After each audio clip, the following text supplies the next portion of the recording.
muy buenos días, muy buenas tardes o muy buenas noches. Fíjense que esta cabrona llamada Trudy ya nada más me siento aquí y viene solita a que la cariñe. ¿Cómo están, amiguitos, amiguitas? Muy buenos días, muy buenas tardes o muy buenas noches tengan todos ustedes y bienvenidos una vez más a este su programa favorito, El Círculo de Lectura. Y estamos aquí el día que nace Huitzilin para continuar con la lectura de esta fantástica pieza de nuestra historia. Reducida, tal vez, ¿no? Voy a buscar una versión más larga o una que no sea de bolsillo. Siento que está muy corto para ser López Austin, aunque nunca lo había leído yo antes. Pero bueno, nos quedamos en el capítulo 13. Muchas gracias por venir a este ejercicio de resistencia cultural. Estoy medio perdido porque empecé como que de la nada, ¿no? Así que bueno, empecemos, continuemos. Salud, muchas gracias a ti por venir y acompañarnos en tu ejercicio de resistencia cultural favorito. Yo soy Barbitas, esto es Las Razones del Mito. Ella es Trudy. Buenos días. Capítulo número 13. El establecimiento de los ciclos cósmicos. En el punto culminante del mito, cuando los rayos pristinos del sol consolidan el mundo, hay una incoación, la formación de una clase de criaturas, la instalación de una pieza del gran aparato cósmico, el arranque de un ciclo. El ciclo es movimiento y para los mesoamericanos el movimiento se producía cuando se ponían en contacto los opuestos complementarios. El efecto era la lucha, la fase inicial era la primera derrota. Después, con el debilitamiento del vencedor, se transitaba a la segunda fase, y así en forma perenne.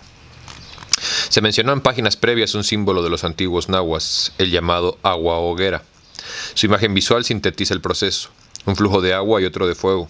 Se encuentran y se cruzan en torsal para formar una aspa dinámica.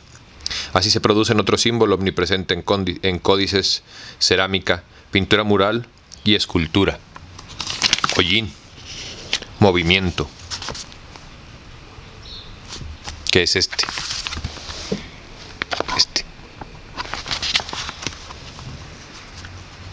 Estas imágenes básicas se iban combinando en los pasos de las aventuras míticas, en la geometría, en la música o en el colorido para entretejer una trama implícita, cubierta, armónica, que comunicaba al receptor más de lo que él suponía.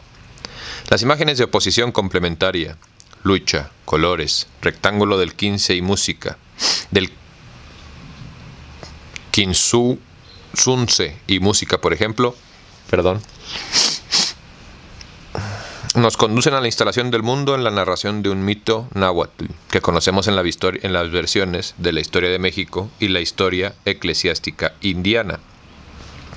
Sintéticamente, el dios Tezcatlipoca creó al dios del viento, Ejecatl, como un ser negro, armado de una espina sangrante de sacrificio. Tezcatlipoca ordenó al viento que curara el mar hasta encontrar a los músicos del sol, y que ahí los atrapara. Ejecatl llegó a la costa, pidió ayuda a los criados de Tezcatlipoca, 3 bestias marinas, y éstas le sirvieron para que apoyaran los pies y cruzara el mar. Cuando el sol vio que el viento se aproximaba, advirtió a sus músicos que vestían de blanco, rojo, amarillo y verde. He aquí al miserable, nadie le responda, pues el que le respondiere irá con él. Pero el canto del viento fue tan melifluo que uno a uno le respondieron con su música, y así quedaron capturados. Tezcatlipoca es el dios de la noche, y en este mito aparece como el creador de Ejecatl, que es la parte negra y fría que resulta de la fisión de Quetzalcóatl. El creador y su hechula pertenecen al ámbito tenebroso que contrasta con la luz del sol y con el color de sus servidores. Los 4 colores identifican a los músicos con los 4 postes y por ello, como más adelante se verá, con la distribución de los días. Quedan así, frente a frente la noche y los días, dispuestos con el canto una, con la música los otros. Lo prohibido se junta, se entreverá, y así se produce la alternancia que requiere el arranque del mundo.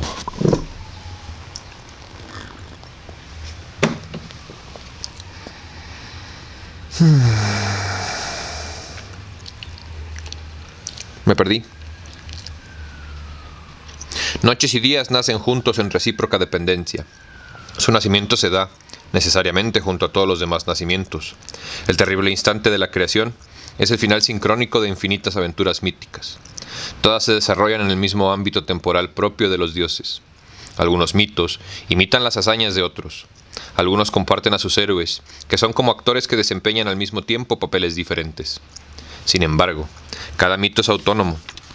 Los mitos no se enlazan como lo hacen los dos relatos históricos en los episodios comunes, ni hay entre ellos las referencias lógico-temporales que existen en estos. Como si se tratara de un peine. Los mitos poseen un mismo lomo, pero cada uno, como diente aislado, no toca a los que lo flanquean. Relatan procesos simultáneos de creación, como si en su furor creativo los dioses dedicaran el mismo cuidado a la instalación de los árboles cósmicos, a la apertura del flujo del tiempo, a la alternancia de lluvias y secas, y a la formación del insignificante ratón. Buena parte de los sucesos lúdicos es el fruto de las oposiciones, y buena parte de sus efectos son los dobles surgimientos de los complementarios. La exigencia de un ser se alcanza cuando se da vida a su contrario. Es relativa. Entre los casos de creación simultánea de opuestos, se cuenta precisamente las de las noches y los días. El principio está representado en la lámina 52 del Codex Vindobonensis Mexicanus I. ¿Ok? Ahí está en el personaje que reza junto al que entrega la ofrenda de tabaco, el nacimiento de las aguas junto a los montes, el lugar negro frente al lugar blanco, y abajo, en el centro, junto al ordenador de los 20 días que forman el mes, está el que reúne los 20 ojos estelares que habrá que intercalar. En cuanto a la música, hoy sigue estando presente su imagen en las concepciones indígenas de la creación del mundo. Afirman los actuales mixtecos que en el primer amanecer se tocó una gran cantidad de música, y la música llegó con el sol, y hacía mucho calor. Hoy se oponen los golpes de los tambores terrestres a los cantos alados de las flautas. Los tzotziles de Chenalho, en las tierras montañosas de Chiapas, cuentan que San Vicente y San Gaspar tocaron el pito y el tambor en medio del cielo, cuando anunciaron el fin de los primeros padres, los primeros vivientes de aquella etapa de la tierra, anterior a esta en que estamos. Los dos santos músicos anunciaron: «Oigan, cristianos, aquí les estamos haciendo fiesta porque ya van a morir». Entonces fueron festejados los primeros hombres al serles recogidas sus almas. Al bajar las aguas aparecieron los árboles y se asentó sobre la tierra la gran caja. Un fuerte tronido de rayo cambió a los padres en monos y mapaches. Por esto, en lugar de irse a sus casas, se subieron a los árboles y se fueron a las montañas. Los monos y los mapaches eran cristianos antiguamente. Ahí se acaba el capítulo, y solo tengo que decir que, como siempre, pinches cristianos agarramos el pito. Perdón. Capítulo 14. Los ciclos astrales. Las aventuras divinas que instalan un ciclo de oposiciones suelen empezar con la referencia al dominio del aspecto frío y oscuro del cosmos. Es lo esperado. Lo femenino es lo primario. Además, es lo distante, lo superado. La trama se desarrolla y el relato concluye con la inversión de las fuerzas. En esta escueta fórmula puede irse enriqueciendo. La aventura de los dioses es una cubierta. Es la danza de los símbolos, es arte. Puede variar por completo en sus detalles, siempre que sea capaz de desarrollar la fórmula.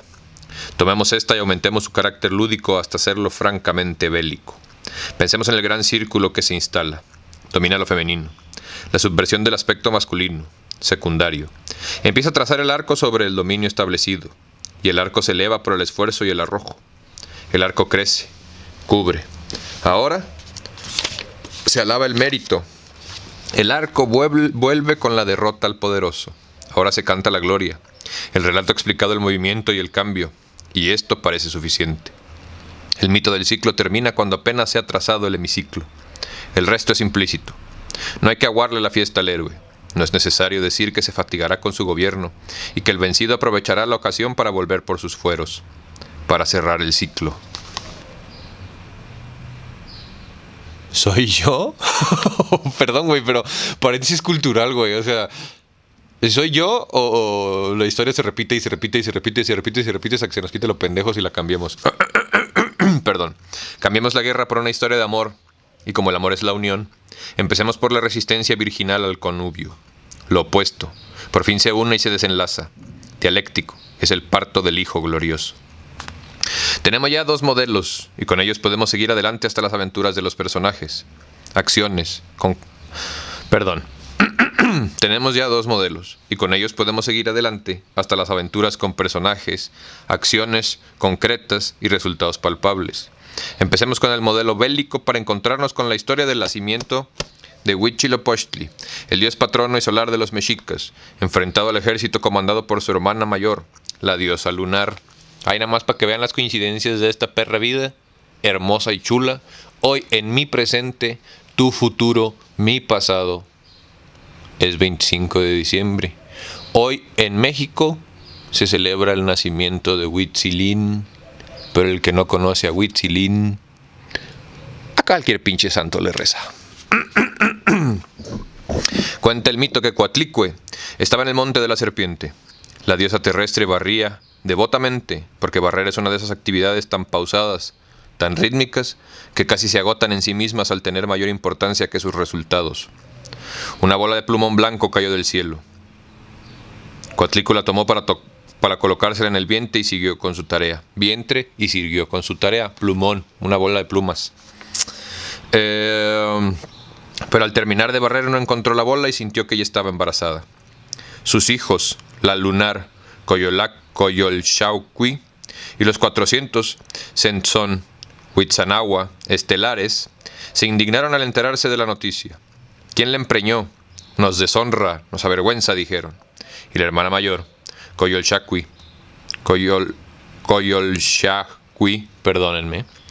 instigó a sus hermanos a matarla. Coatlicue se atemorizó ante la decisión de sus crueles hijos, pero Huitzilopochtli, el hijo milagrosamente concebido, habló desde el vientre de la diosa para decirle que nada temiera.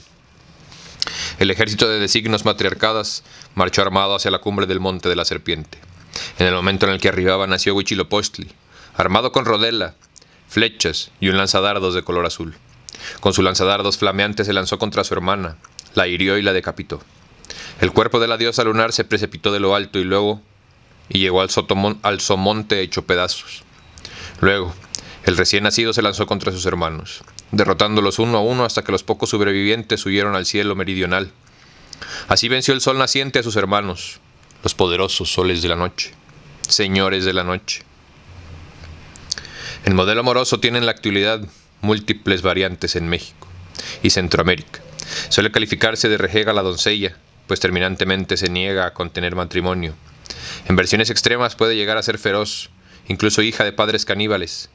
Los coras la llaman virgen salvaje, y los triques aseguran que el rechazo a los hombres se debía a sus pretensiones de hacerse diosa del cielo, lo que no alcanzaría si tuviera hijos.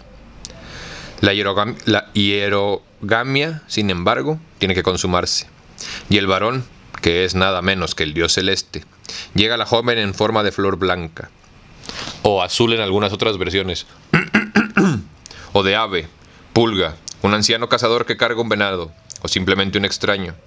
La cópula es con frecuencia milagrosa. La preñez concluye con el parto de la joven y el hijo, que es el sol. En algunas versiones llega a ser el maíz, o Jesucristo. Aquí dice, o Jesucristo. En la variedad de relatos existentes, también saben quién es Ra, el dios del sol egipcio. En la variedad de relatos existentes, hay unos que llaman poderosamente la atención.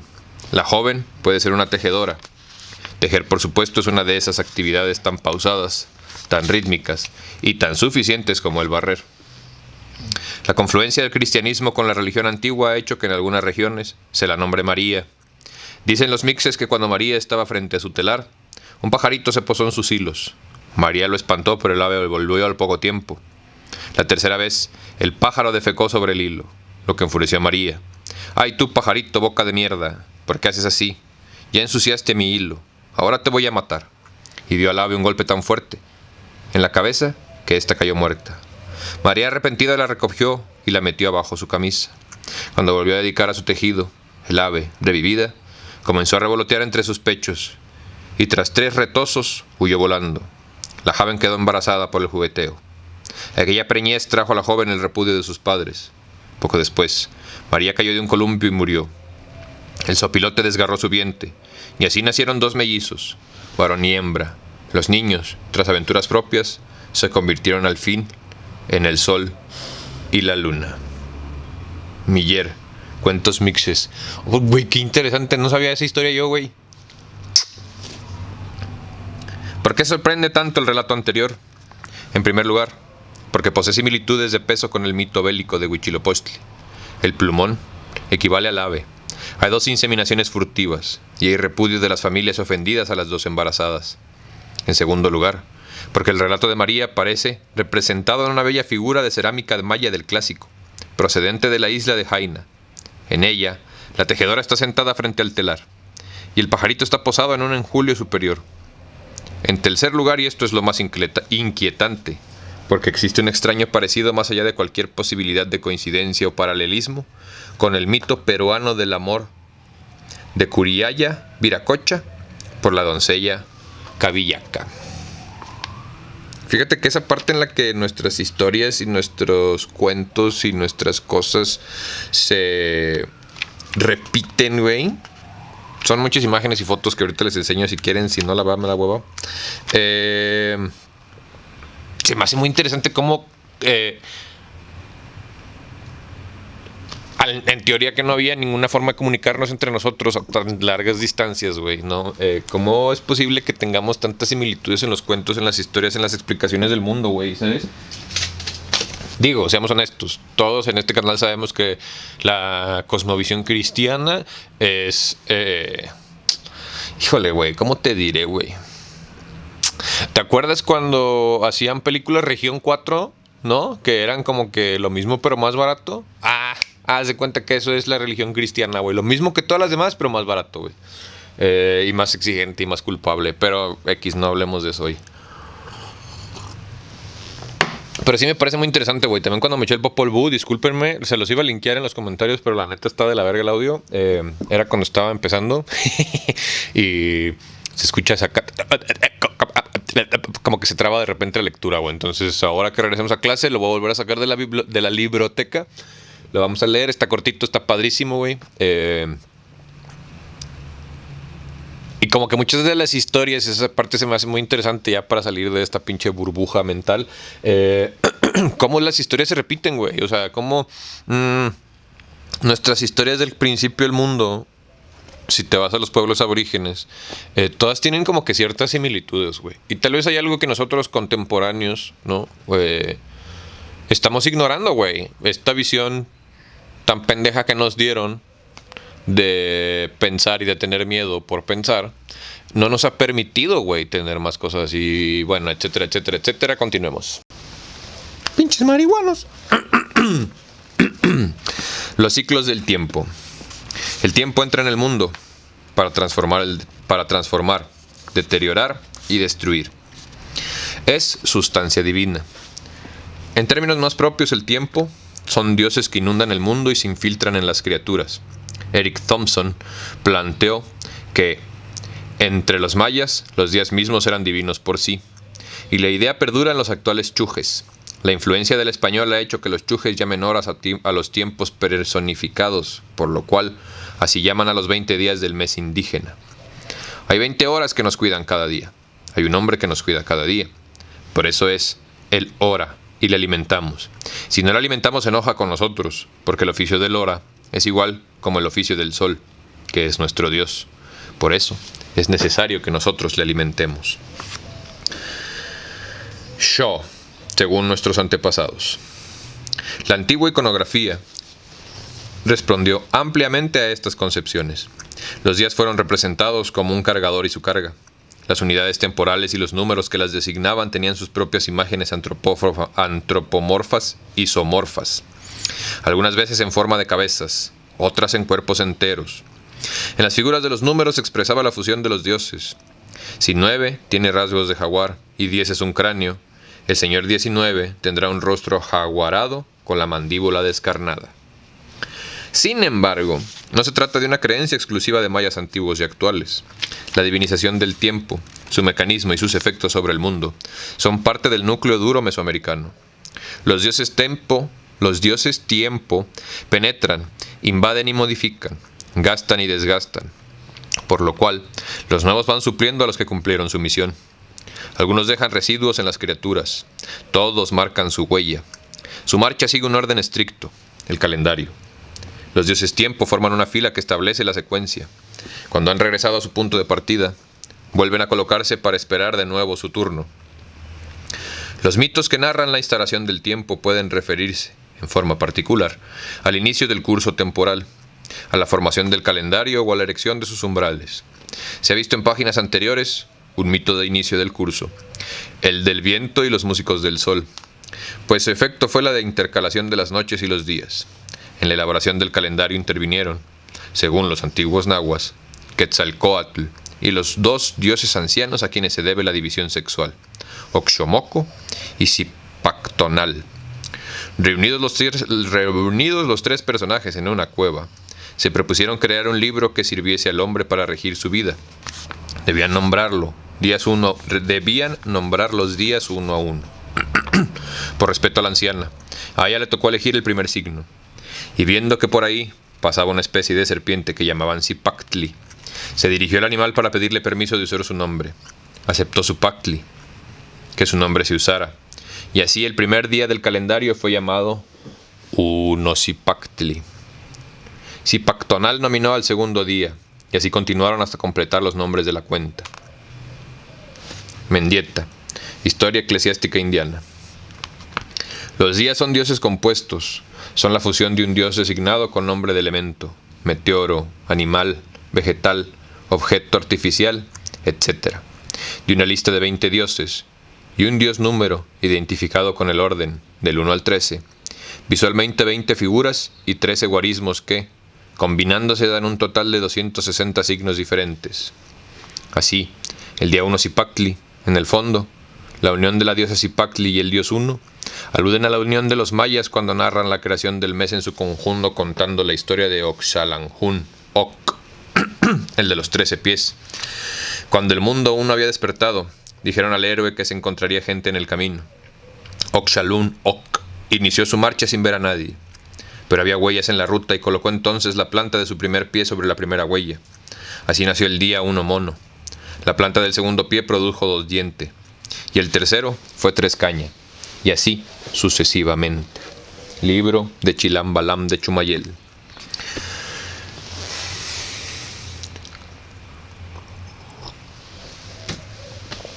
El orden de arribo de los dioses tiempo al mundo también estaba regido por los distintos umbrales. Estos eran 4. Eran los árboles que sostenían el cielo. Las 4 proyecciones del árbol herido de Tamoanchan. El tiempo era la hemorragia causada por la ofensa de los dioses hijos. El sentido era levógiro, pues empezaba en el oriente, seguía al norte, luego al occidente, luego al sur.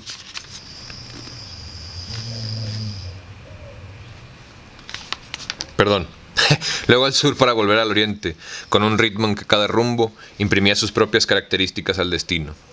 Los días Zipactli iniciaban la marcha en el oriente, los días viento en el norte, los días caza en el occidente, los días lagartija en el sur, y así sucesivamente, de tal manera para que los 20 signos del día del mes se iban distribuyendo, y por cada árbol salían 5 días. Así, por el árbol del norte salían los días viento, muerte, perro, jaguar y cuchillo de pedernar, y por el sur, lagartija, conejo, hierba torcida, águila de collar y flor. Por esta razón, cuando Landa describió la colocación de los Bacabob en el mundo, dijo: señálenle con ellos a la parte del mundo que Dios señale con ellos a la parte del mundo que Dios le tenía puesto teniendo el cielo. El obispo agregó la referencia al tiempo, y apropianle una de las 4 letras dominicales a él, y a la parte que está, y tienen señaladas las miserias y felices sucesos que decían habían de suceder en el año de cada uno de estos, y las letras con ellos. Es necesario explicar el término letras dominicales. Es propio del calendario cristiano. Con él se refiere Landa a cada uno de los signos que integraban los nombres de los años. Hay que tener en cuenta que estos nombres se forman con 4 figuras y 13 guarismos, de lo que resultan 52 signos que designan a los años que integran un siglo mesoamericano, 4-6. de los que resultan 52 signos que designan a los años que integran un siglo mesoamericano. Agrega el obispo que se distribuyen en los árboles las miserias y felices sucesos. Entendamos que el tiempo es el destino, y que los días y los años, faustos e infaustos, van brotando sucesivamente por los umbrales de cada uno de los 4 extremos del mundo.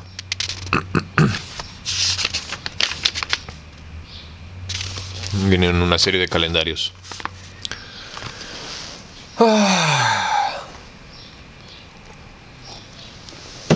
¿Cuál empezamos en el 13, va? Capítulo 16.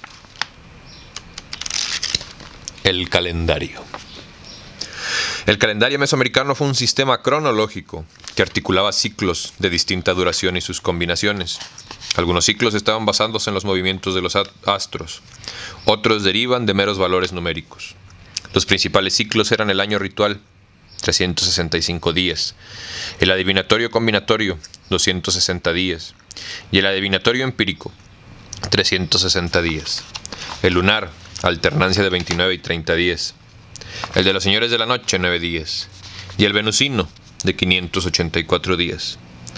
La combinación más importante era la de los primeros 2 ciclos mencionados, que daba por resultado 18.980 días. El año ritual se aproximaba al año trópico, y su cercanía era mayor cuando la diferencia era corregida por el medio de una fórmula periódica, como la de los mayas. En el caso del sistema mexica, hay una abierta discusión entre los especialistas. Algunos aseguran que el ciclo se adentraba 13 días cada 52 años, debido a que no se tomaba en cuenta que cada año trópico dura 365.242 días, y no el cálculo vago o vulgar de 365 días. O sea, pues, paréntesis cultural para que me entiendan. El año mexica, güey, duraba 365 días y medio. O sea que ciertos años nuevos empezaban a las 12 del mediodía y ciertos años nuevos empezaban a las 12 de la medianoche. Entonces, el año incluía los 365 días y la mitad, güey, del siguiente día donde se celebraba el año nuevo. O sea, digamos que nosotros, para explicártelo contemporáneamente, güey, en vez de que el 2 de enero sea el Día Internacional de la Cruda, nosotros celebraríamos, o nuestra peda empezaría unos años nuevos el 1 de enero a mediodía, y otros años nuevos empezaría el 1 de enero a medianoche, güey. O sea, el 1 para amanecer el 2, o el 31 para amanecer el 1, o el 1 a mediodía. Por eso dice que 365.242, porque eran 365.5 días, o sea, mediodía, güey. Cállate el hocico y sigue leyendo. Otros estudiosos proponen la existencia de la corrección, con lo cual este ciclo sería no solo un ritual, sino laboral, ya que correspondería a la oportunidad de cosechas de las distintas plantas cultivadas y regularía las actividades agrícolas. Si así hubiera sido, la lógica del ritual llevaría a concebir el culto como la recepción que los hombres hacían en su casa a los diferentes dioses cuando estos pasaban cada año por el mundo. Cada dios produciría los cambios estacionales de su segmento temporal, y en su caso, en los vegetales que estaban bajo su protección. Fiestas religiosas y agricultura quedarían así, íntimamente vinculadas. Este año ritual se dividía en 18 meses de 20 días, cada uno. A esta cuenta se agregaban 5 días fuera de mes, para ajustar los 365 días del año vago. Cada mes se desarrollaba con la preparación de una fiesta que culminaba al concluir el periodo. El ciclo se conoce como Haab para los mayas y Xihuitl para los mexicas. Espérenme, porque hay un cuadro aquí que no sé si tengo que leer antes o después, güey. Espérenme, tiempis, porque creo que ya me dijeron que lo leyera y me lo brinqué bien cholo. Porque aquí está, el cuadro 7, ajá, fíjate. Les voy a leer, viene un cuadro aquí, explicativo, con los principales ciclos del calendario maya. Por ejemplo, el ciclo Haab, 365 días. El Haab resulta de la suma de 18 meses de 20 días más 5 días infaustos, o Ayebob, que completan la cuenta del año vago, 18 por 20 más 5. Su función era religiosa y es de suponerse laboral. Marca los principales rituales del año. En ejemplo, es en el mes o Uinal llamado Muán, Los dueños de plantíos de cacao hacían ofrendas de perros, pom, iguanas y plumas de ave a los dioses Ecuac, Chac y Hobnil. Luego está, por ejemplo, el ciclo del Tzolk'in, que son 260 días. El Tzolk'in resulta de las combinaciones binarias de 13 nombres guarismos y 20 figuras, 13 por 20. La unidad es el kin, el día, para que no te anden ahí estafando los que venden cuarcitos con tu kin maya.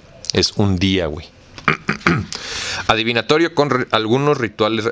Su función era adivinatoria con algunos rituales religiosos. Y la adivinación se fundaba en los cálculos de las influencias atribuidas a cada dios componente.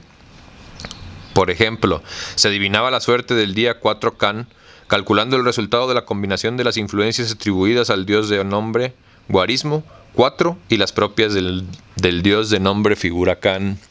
Un pedo como el Li Chin o el calendario chino, güey. El Tun de 360 días. El ciclo resulta de la suma de 18 meses, 18 por 20 días. El día se llama Kin, el mes Huinal. El año o ciclo de 360 días, Tun. Son múltiplos del año Tun, 20 Tunov, un Katun. 20 Katunov igual a un Baktun. 20 Baktunov igual a un Pictun. 20 Pictunov igual a un Kalaptun, etc. Su función era adivinatoria. Se funda en la experiencia histórica de los acontecimientos sucedidos en la fecha de la misma denominación calendárica. El ejemplo: se pronosticaba la suerte que tendría el próximo día llamado Haptun 8, Haptun 13, Tun 5, Huinal 10, Kin 6, con el fundamento en el registro histórico de lo que había sucedido en las anteriores fechas de los mismos signos: 8, 13, 4, 5, 10 y 6. Algunos ciclos más. El ciclo lunar, que era una alternancia de series de 29 y 30 días para ajustarse al ciclo del astro. El ciclo de los señores de la noche, que tenía 9 días, y el ciclo de Venus, que eran 584 días.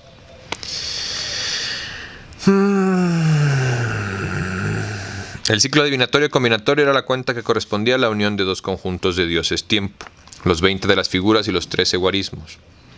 Los 13 primeros pares se formaban con los primeros dioses de cada fila, pero al llegar al 14º par, los guarismos tendrían que reiniciar con el primero para acompañar a la figura 14ª, el jaguar, y así formar el día 1 jaguar. Al llegar al día 21º, los guarismos iban ya en el octavo de su segunda vuelta, mientras que los dioses nominados con figuras tenían que empezar con el primer signo de su segunda vuelta para formar 8 Zipactli. En este orden se formaban 260 combinaciones diferentes. Está un poco revuelto este pedo, güey. Cada unidad temporal era un destino.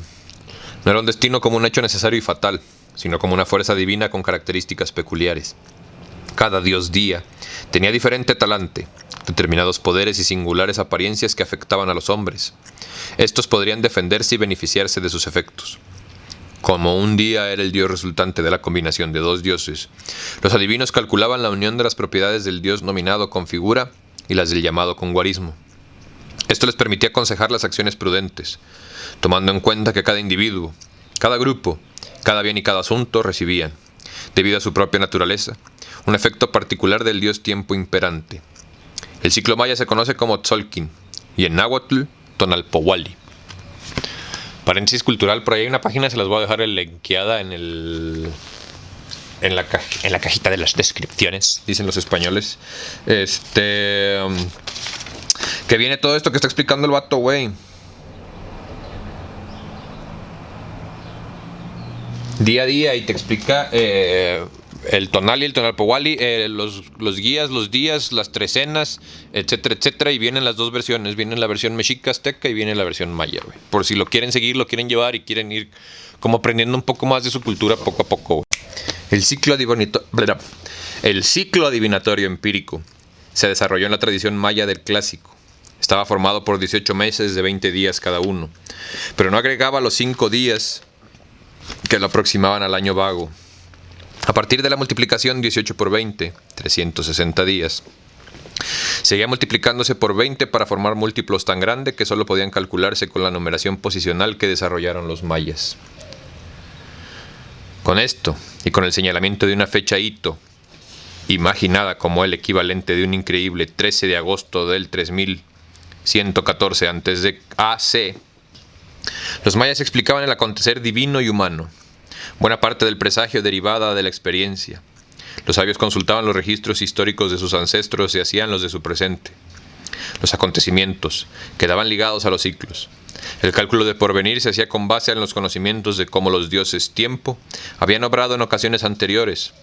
Se adelantaban, así, a la voluntad futura de los dioses, tal vez imaginados como seres sujetos a un destino que los trascendía y que regía su temperamento y sus acciones. El ciclo de 360 días se llamaba Tun. Si este se multiplicaba por 20 se hacía Katun, que multiplicado por 20 daba un Baktun, y así sucesivamente. Los ciclos se combinaban para lograr una mayor precisión del presagio. El presente era un instante formado por las voluntades combinadas de muchos dioses, tiempo, diferentes. Muchos dioses tiempo, diferentes. El del día, el del mes, el del año, el del siglo, el del Kaltún, el del Baktún, el de la frase lunar, el venusino. Si se toman en cuenta solo 3 ciclos principales, se tendrá que la fecha hito maya debe enunciarse de la siguiente manera. En la cuenta del Tun, 13.0.0.0.0, o sea, Baktún 13, Caktún 0, se contaba del 0 al 19, Tun 0, Huinal, mes 0, Kin, día 0. En la cuenta del Tzolkin, día 4, Ajoao, y en la cuenta del año ritual, Ojaab 8, día del mes Kumku. El ciclo combinado con mayores repercusiones en la vida cotidiana era el formado a partir del año ritual, y el adivinatorio combinado daba por resultado 18.980 días, que equivalían a 52 años, Hab, Xihuitl, o a 73, Tzolkin, Tonalpowali. Así, por ejemplo, entre los antiguos nahuas, el hombre que llegaba a los 52 años de edad era un anciano. Se decía que guardaba en su corazón el fuego de las 52 posibilidades de ser de los años, combinaciones de 4 figuras y 13 guarismos, y recibía por ello honores y cargos en su comunidad. Ya no pagaba tributo y era libre de ingerir bebidas alcohólicas. Con eso terminamos el capítulo número 16. La verdad estuvo un poco confuso, revuelto el tema de los calendarios. Creo que es... Bueno, si tienes... si los has visto, ¿no? Si estás como un poquito enterado del tema, a lo mejor y sí. Si nunca los has visto y no tienes idea de qué pedo, puede ser un poquito confuso, güey. Los invito a que los busquen. Les voy a dejar linkeada esta página en la descripción. Pero creo que sí es importante que entendamos, que pensemos, que platiquemos, que discutamos. Ay, este pinche gato tiró mi albahaca de nuevo, güey. Perdón. La matemática, güey, o sea, los números son una forma... A ver, otra vez. Creo yo que estas personas veían las matemáticas de una forma muy filosófica que hoy no entendemos. Tan es así que descubrieron, inventaron y plasmaron el cero. Entonces, si entendemos los números de una manera más filosófica, podemos entender o comprender cómo y por qué los incluían en los calendarios y en las adivinaciones, y cómo son parte importantísima del mundo, güey. Bien decía una persona por ahí llamada Nicolás Tesla: cuando entiendas el poder del 3, el 6, el 9 y el 12, entenderás el mundo. Entonces, creo que estas personas realmente lo entendían, güey. Tan es así que hasta la fecha utilizamos su cero. O sea, no utilizamos otro, güey. Utilizamos el cero de los mayas. Entonces, pues, creo que si fueron capaces de marcar la nada o de entender la nada, pues creo que también eran muy capaces de entender el todo. Muchísimas gracias por venir a tu ejercicio de resistencia cultural favorito. Yo soy Barbitas, esto es Las Razones del Mito, y nos vemos cuando nos veamos.